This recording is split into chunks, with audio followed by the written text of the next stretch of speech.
Berikut wawancara yang berkaitan dengan penilaian kinerja SDM dan kinerja dalam organisasi. Kantor Pos Cabang Cikarang.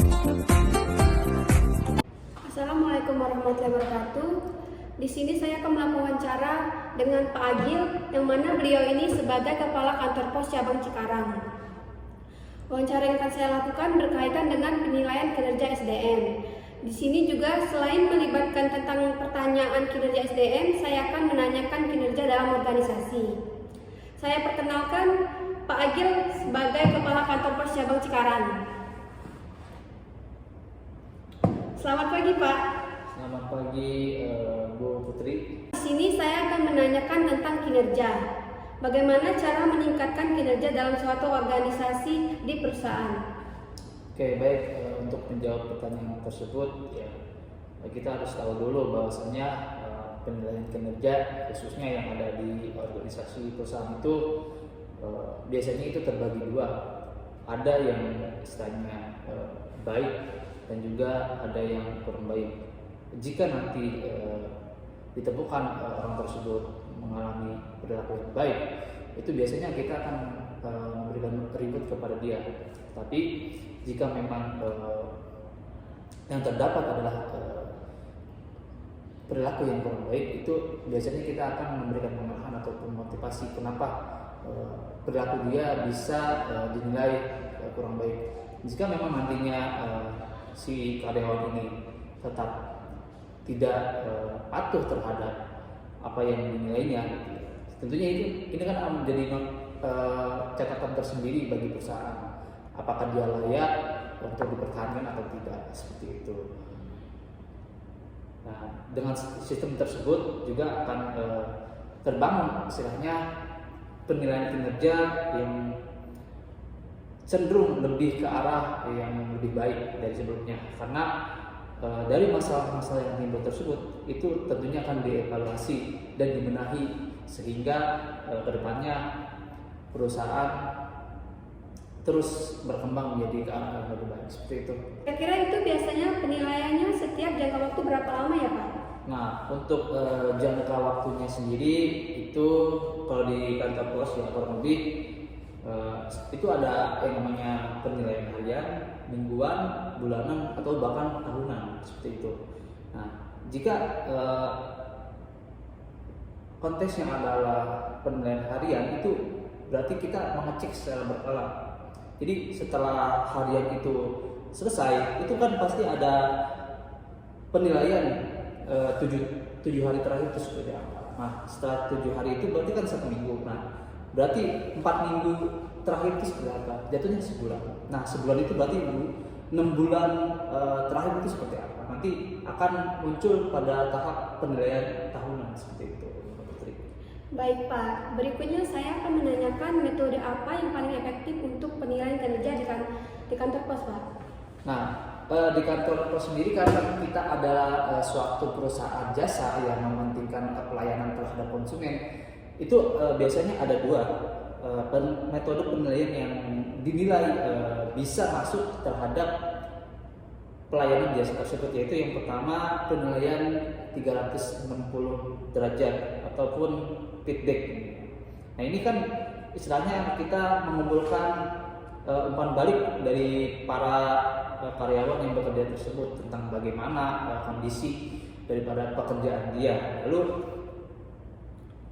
termasuk di dalamnya itu ada rekan dia sesama pekerja, lalu ada atasan dia ataupun bawahan dia yang dia punya bawahan, seperti itu. Nah, pendekatan 360 derajat ini itu memberikan wawasan yang lebih komprehensif, artinya menyeluruh tentang kinerja karyawan tersebut, dan juga ini memungkinkan pengembangan yang berkelanjutan dengan mengidentifikasi kekuatan, lalu apa area yang harus diperbaiki, misalkan dari pengiriman ataupun pelayanan dalam hal pemberian insentif terhadap karyawan tersebut.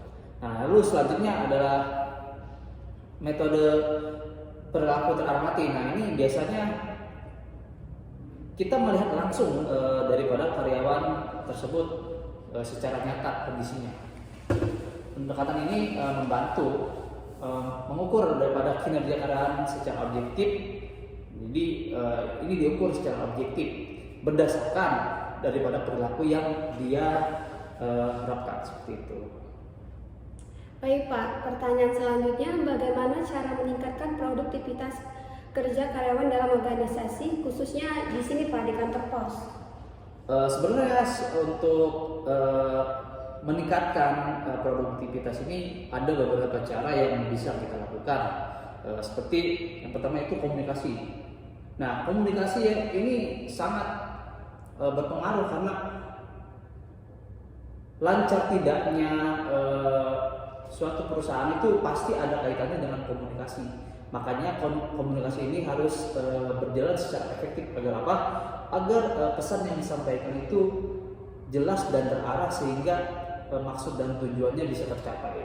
Lalu ada pelatihan dan pengembangan. Nah, ini sangat berpengaruh terhadap skill ataupun kualitas dia selama bekerja. Karena adanya pelatihan dan pengembangan ini, si karyawan tersebut bisa mengembangkan apa yang ada di dalam dirinya sehingga nantinya dalam bekerja itu dia mengoptimalkan apa yang menjadi kelebihan dia untuk bisa diaplikasikan dalam pekerjaannya sehari-hari. Lalu, nah selanjutnya itu tentang bagaimana kita mendorong kolaborasi atau kerjasama tim. Nah ini kalau misalkan di kantor pos itu kerjasama tim itu sangat berpengaruh karena misalkan dari kota A, kota B itu kan pasti ada kantor cabang yang mana nantinya di dalam itu ada tim. Nah, cara agar sesama kantor cabang ini bisa terhubung dengan baik sehingga pengiriman yang dilakukan oleh kantor pos itu efektif, itu harus dilakukan kolaborasi dan juga kerjasama tim. Seperti itu. Bagaimana cara meningkatkan produktivitas kantor pos dengan adanya persaingan global, apalagi kan sekarang banyak jasa ekspedisi yang semakin berkembang. Itu bagaimana keadaan kantor pos sekarang, Pak? Oke, bisa saya jelaskan. Memang benar apa yang dikatakan Mbak Putri. Jika sekarang ini persaingan sangat ketat, apalagi semenjak COVID-19, gitu ya, di mana yang tadinya kita mungkin biasa membeli secara offline itu di pasar-pasar, tapi kan sekarang ada marketplace banyak seperti Shopee, terus juga Lazada, Bukalapak, Tokopedia dan sebagainya. Dan juga banyak melahirkan ekspedisi-ekspedisi yang membantu mereka seperti kompetitor kita, JNE dan lain sebagainya. Nah, tapi yang pasti adalah kita harus dari pos ini membenahi diri bagaimana servis ataupun pelayanan yang kita miliki itu harus terus ditingkatkan lagi pelayanannya sehingga konsumen yang tadinya sudah loyal kepada kita terus setia kepada kita. Dan juga kita memperluas pasar tidak hanya sebagai kurir dan lain sebagainya, tapi kita harus melihat potensi apa yang ada pada saat ini. Dunia ini dinamis gitu ya, seperti roda berputar. Maka kadang ada kita di bawah, kadang kita di atas. Nah, bagaimana kita bisa survive dengan adanya perubahan global yang semakin meningkat ini? Kita bisa terus berupaya agar meningkatkan kualitas daripada jasa layanan pos kita. Agar kita walaupun banyak bersaing tapi kita bisa bertahan sampai nanti juga bisa kita mengembangkan jasa keuangan dari kantor pos tersebut. Oke. Jadi harus didukung sama SDM ya Pak? Betul. Kalau misal SDM-nya kurang mampu berkembang, maka tidak bisa mengikuti perkembangan zaman. Ya, seperti itu kurang lebihnya. Baik, terima kasih dengan Pak Agil atas waktunya. Demikian wawancara dari saya dengan Kepala Kantor Pos Cabang Cikarang berkaitan dengan kinerja perusahaan yang berhubungan dengan SDM. Ya, sama-sama.